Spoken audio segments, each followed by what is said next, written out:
Alright, so this is an introduction to CAM, that is computer-aided manufacturing. I'll be doing this in Inventor. If you do not have the CAM tab or the toolbar, you can download it from this Autodesk website, Inventor CAM 2023. Just install it. I'll post the link in the description if you need it. So CAM is basically based off the set of tools that you use on the CNC. You're just describing the operations that you want to do on the CNC in your CAD software. So here are the tools that we have. I made this tool library actually today. I put in all the tool names, feeds and speeds. So feed is in inches per minute, speed is in RPM, do what you will with it. It's just for reference. The tool height is what we measure with the height gauge. I haven't put in those yet, but those will be on the offsets table on the CNC laptop. Now, I have this carriage plate here. I designed this earlier. It's gone through 4 iterations. This one is the 4th. I think I'll just be keeping it for the 5th. It's worked pretty nicely in the prototype, and it's pretty symmetrical, which I like. So how it works, it has these 2 springs. I'll just discuss this briefly so that you understand what CAD model we're dealing with here. It has these 2 springs that grip onto a 1x1 tube, and it's used to lift game mechanisms up and down an elevator. So I have this design binder that documents my design from the summer. I've improved it into an iteration 5, which I haven't documented yet, but that's soon to come. But yeah, so here's the carriage right here, and it just moves this up and down. Okay, so enough of the design. Let's get into the CAM. So an introduction to some of these buttons here. So you have several of these buttons. The most commonly used ones are, the most common one is simulate. So each time you have a new operation, you always want to press simulate so that you can see how that is actually going to execute when you run it on the CNC. And then we have these 2D milling operations. I use 2D adaptive clearing and 2D contour a lot, especially for plate stock. Drilling for just drill holes on tube and plate. And then occasionally the facing, the boring. You have some other operations, and I'll go through them in this part. I chose this part because it has so many operations that we can do, so many different tools, and I think it'll be a great introduction. Okay, so let's open this CAM browser. Let's click setup. So this will set up our stock. We always use subtractive manufacturing on the CNC. It cuts our part out of a fixed stock. So I'm going to use a fixed size box. I'm going to use maybe 4 by 9. Seems like it's good. Let's double check the Z, 0.25 and 0 round. So that seems good. You always want to make sure that the tool will go around nicely. We'll double check this later at the end, and I'll show you how that is. You basically don't want the tool to really ever exit the stock, because that might collide with some of your fixturing that you use on the mill. So let's go back to this initial tab here, and let's set our stock box point. So it selected the middle for us. We want to select that point. I think we might have to change our width here. So Z, I think our Z is set correctly. We need our X to be set correctly, and that is set correctly. So now let's change this to 9 by 4, and let's reset our stock box point. Let's set it as that. Flip the x-axis, and there we are. We have our beautiful stock. Okay, we're done here. Let's click OK, and we have our setup. And our setup is our stock point right here. So to zero our stock, we're going to use an edge finder on the mill. It's not very important right now, but yeah, that's how we get our X and Y, and then touch off tool on the fixture plate to get our Z. If you're not a machinist, then you don't really need to know that. I like viewing our CAM model through this view cube right here. I like viewing it from a top view and how I would look at the part when it's fixtured on the fixture plate. So this is how I look at my part. It'd be fixtured down with some screws, placed here, here, here, so that the mills and the end mills and all of that don't collide. Alright, so the last thing you want to do is the contour of this part. So you want to do drills, adaptives, all of this stuff, clear all of these pockets, all of that little stuff, before you want to take this contour. So before you want to cut the part out, you want to finish all of this. The reason for that is because if you do the contour first, your part is already cut out. Now, if you cut out your part, when you start drilling, the drill's spinning really fast. Your part's going to fly out, right? So you want to cut out your part at the end, always. Okay, I'm going to pick, actually, I'm going to spot drill. So let's go to the drill menu. Okay, let's select a 532 drill. Also, if you haven't imported your library yet, you can download the HSM lib. If you go to your tool library, you can right click here, add library folder, then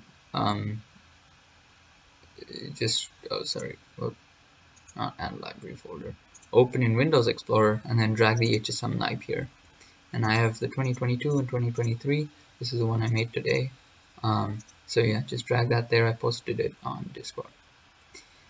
Okay, so I have my tools here. You can just copy all of these tools into your part. I copied these specific tools because I'm going to use these for this part. So I'm going to start with the spot drill. So what a spot drill does is it's effectively your punch. So when you're hand drilling or using the drill press, you use a punch to indent the hole and then align the drill bit into that. Well, that's what we do on the CNC too, just with a larger indent. So I'll go here, select this, same diameter. Just keep doing that for all of these.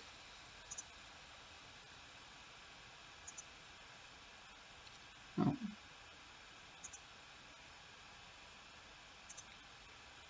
not so. There we go. Not that. This.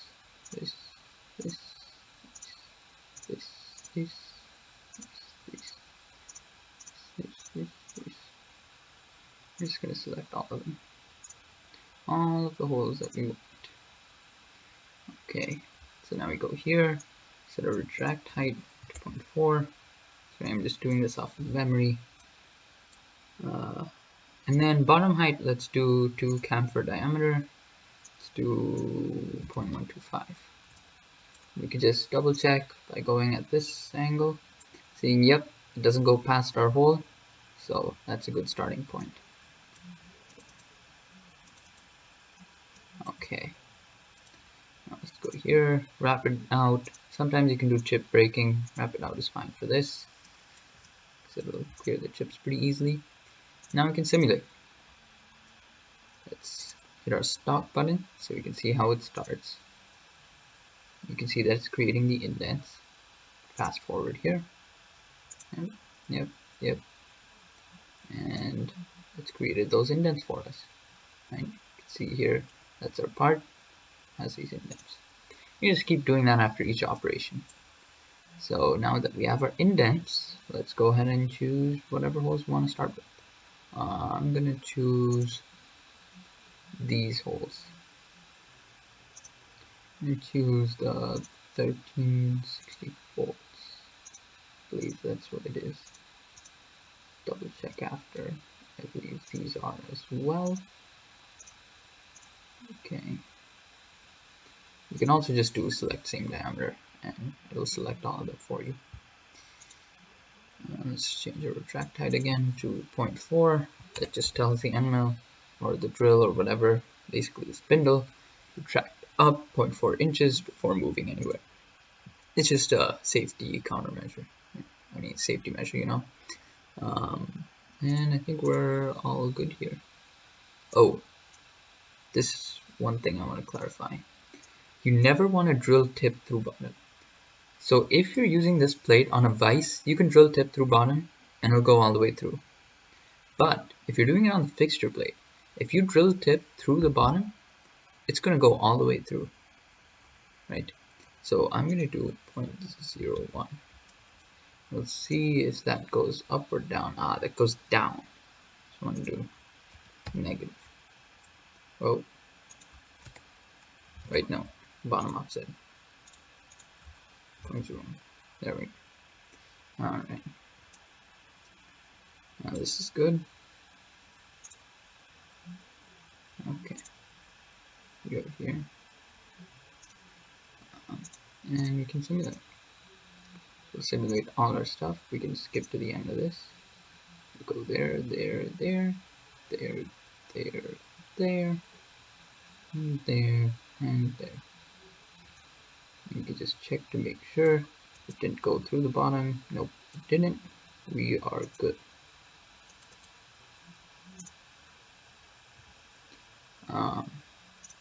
Now that we have those holes done, let's go to the next pair. I'm going to randomly choose these ones. Let's do the 532 drill bit. Yep, this is what it is. Bum, bum, bum, bum. These are actually tapped 1032 holes. But since I'm not going through, I'm going to actually hand tap them by hand. I'll tap them by hand. You can just do select same diameter again if you want. Yeah. And retract type is 4. We'll do the same bottom offset thing. 0, 1. Okay. And it should be good. We can skip all the way here to this last op. Alright. Okay, and it didn't go through the bottom. We're good. We're good. Doing fine. Now notice this has all been drilling operations, so relatively simple so far. The end mill operations are usually a bit harder, but once you do them often, get used to them. So we'll just do the select same diameter. Select the whole face. Do that. 0.4. Bottom offset. 0, 1. Rubbed out. Alright. Now let's simulate. Go all the way to this last dot. Yeah. Okay. Okay. And it doesn't go through the bottom. We're all good. We're doing just fine.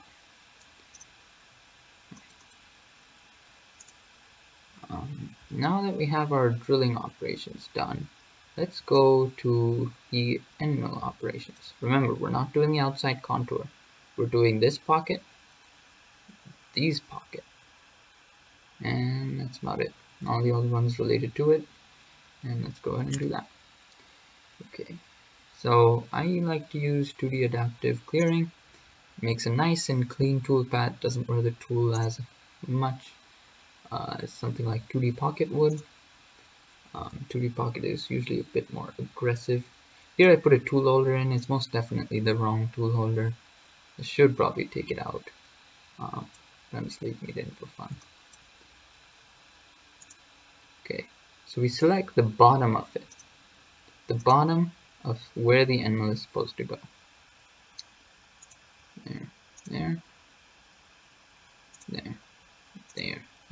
Those are our pocket selections. Okay. This tool is 1/8 inch flat. These are feeds and speeds. Retract height 0.4. You don't really need to do that. I just like to. Stock to leave. You know, with the 1/8 inch, we really don't need a stock to leave. So I'm gonna remove that stock to leave. I'm gonna enable smoothing so that it gives a nice and smoother toolpath, not as rough. We can compromise on some stuff for that, 4/10, right? That's very little. Helical ramp, that's fine. Actually, I think we might want to go a little deeper than that. Actually, no, helical ramp's good. Let's just see it out. You can also simulate specific ops, like this. Oh, wait, why didn't it select that? Interesting. Ah, it didn't generate. Now it's generated fully. Now we can see.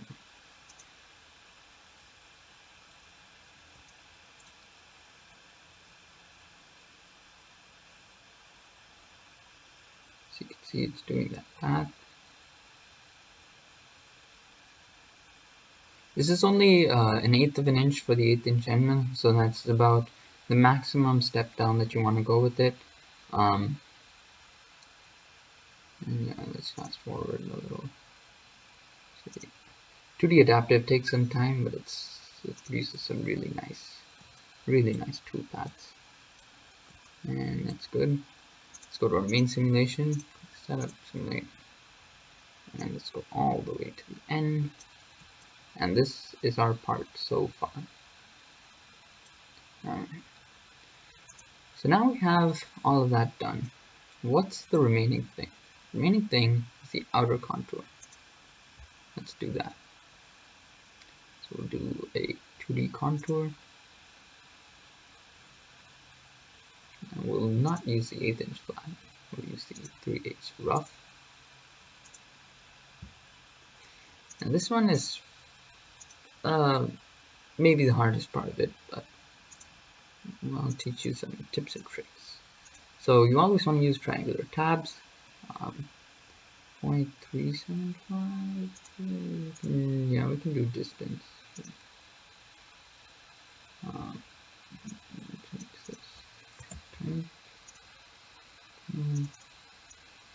Here we want some stock to move. We want some axial. We want some radial as well, actually, so that the finish can clean it up. Because the roughing tool has some roughed edges to it. I'll show you this in lab later. So we want to clean it up with the finishing tool. We don't really want these. Look at that after. I don't think we want those.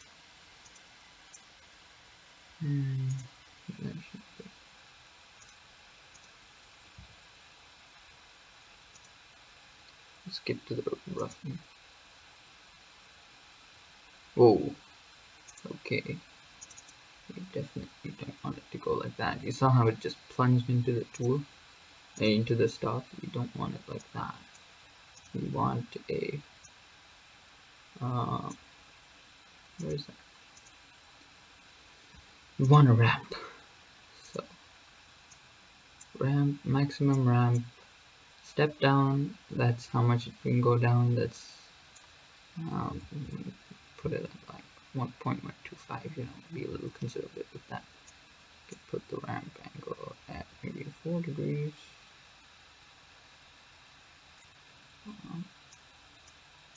But it won't go past the step down on one sweep.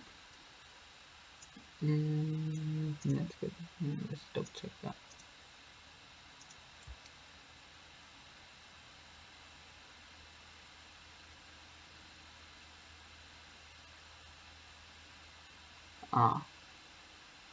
Seems that 0.125 quite a bit. It's quite very little actually. Just make that 2.5. Clearance should be good. We can edit that after, I think.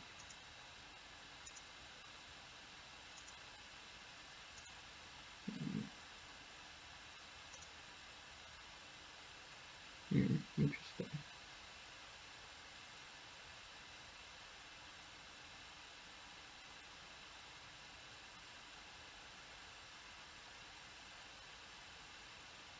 Yeah, okay, so the roughing tool is cutting a bit too much there. I'll change that back to 0.125.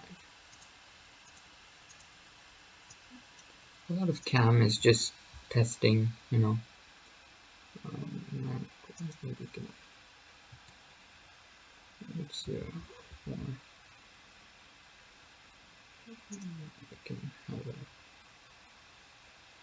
We can have these actually.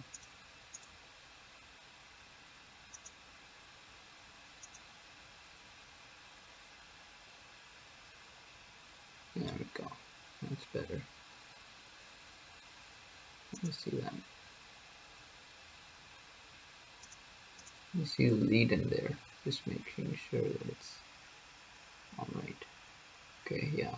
It's leading into air, so that's fine.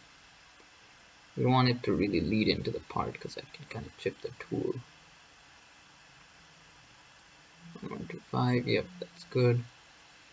The roughing tool kind of hogs down when you go at 0.25 step down. That means you're doing the entire stock cut, the entire stock depth cut at one point, right?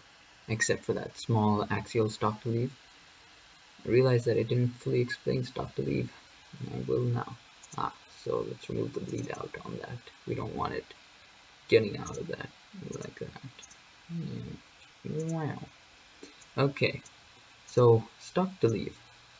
Stock to leave is basically how much stock you're leaving on the side. So radial, all that means is how much of the initial stock, how much of the initial piece are you leaving to the right side.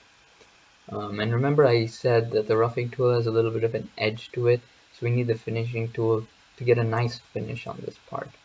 And 4/1000 is good enough for that. For the axial stock to leave, we don't want it to mill into the fixture plate, so we're leaving 4/1000 of an inch of material on the bottom. So the roughing tool will only go to a maximum of maybe that much. It won't go below that. So that's what stock to leave is. These aren't great explanations, but it's hard to pack all of this into one video. You learn as you go, you learn as you practice, learn as you test. Yeah. So let's just make sure we had our tabs on there. I don't think we actually had our tabs. Yeah, we didn't. Okay. Let's see what's going on with our tabs. Triangular.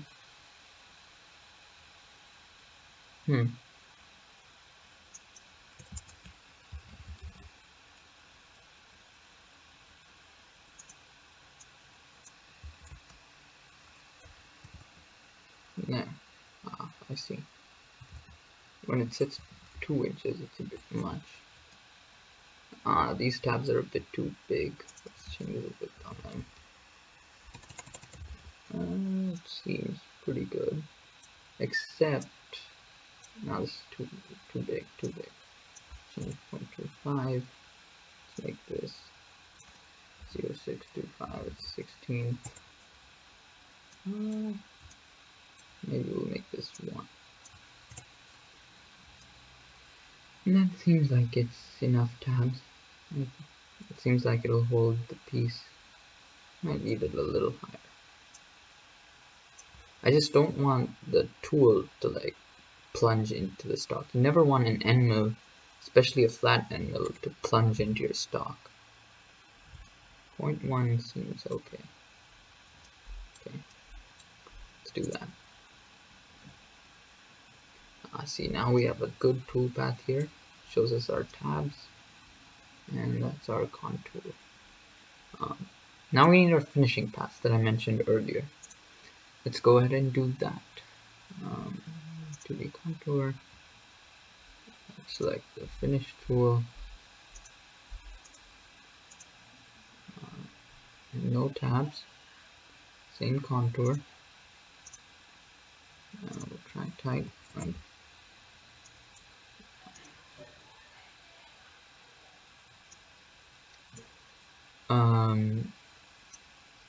Stock to leave. This time we want 0 radial, right? We want to cut all of that roughing stuff out.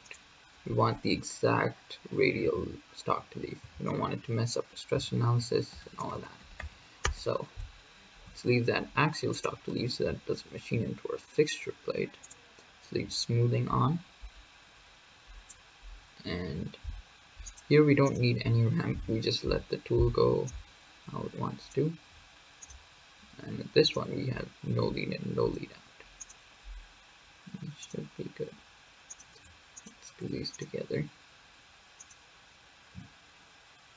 That's our roughing toolpath. Let's go a little faster.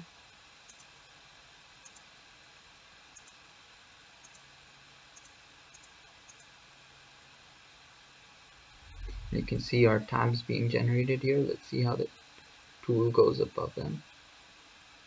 That's a bit aggressive. Let's look at it here again from a different angle. Okay.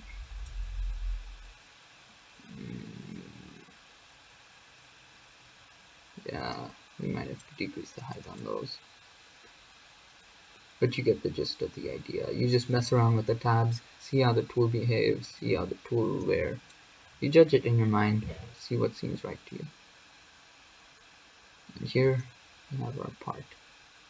Now let's go to the entire one. Let's click our setup, simulate.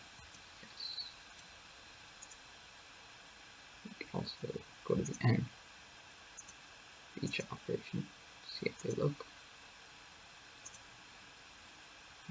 Now it's the contour, we saw this, so finish.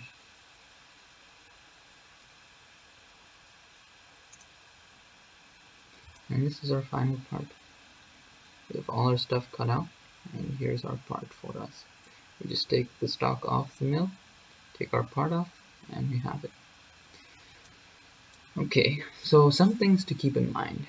You don't want these fillet sizes when designing your CAD to be smaller than the radius of the tool you're using to cut them, right? So if I used a 1/4 inch end mill instead of the 3/8, I wouldn't want this fillet size to be less than 1/8. Realistically, I would make it a 1/4. That would be nice on the tool. Here I had to make these 0.1875, that is 3/16. That's half of the tool's diameter, the radius, because of some stress analysis stuff that I figured out, and it was just a good combination and I just sacrificed some stuff. But it worked out. I did make this part and it worked out well. Yeah, good luck in future CAM. So once we have our finished CAM here, so this is our finished simulation, we're done with our CAM, ready to post it to the CNC. So there's two ways you can send it over to the CNC. You do have to use this post-process command. You can name it carriage plate. And then if this is your output folder, this is the USB, you can post it there. Make sure to have Tormac Path Pilot enabled, that's our CNC. Leave the configuration alone. And yeah, that's all you have to do. And then you just post. So I'm going to post to wherever I am here. I'll post to practice. Post. Save. And now it's going to open an HSM editor for me. Loading. And here's the G code. Here are all our tools. So this gives the diameter, this gives the Z minimum, and all the other stuff. So the axial stock to leave, 0.1, is how far that 1/8 inch goes. Spot drill, it goes by Z-min, we did that by the chamfer diameter, and all this other stuff. And it just generates a whole bunch of G code. CNC understands this, we run it, and that's it. If you want to know about G code, you can go ahead, but I'm not going to include that in here.